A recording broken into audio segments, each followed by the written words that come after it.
Eenyutuun hiriiruun yoo faana kee malee eenyufamne kan koo banaadhama malee laftoonaan galaanaam si duukaa buunaani abidduu bishaaniif Yesuus ati jiraannaani.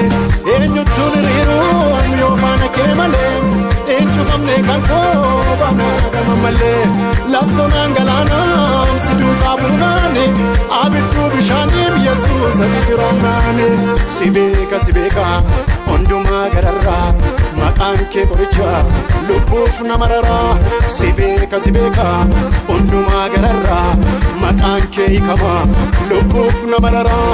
Si beeka hundumaa gararraa maqaan kee fayyina lubbuuf nama raraa. Ulfaadhu Yesuus ulfaadhu ulfaadhu ulfaadhu.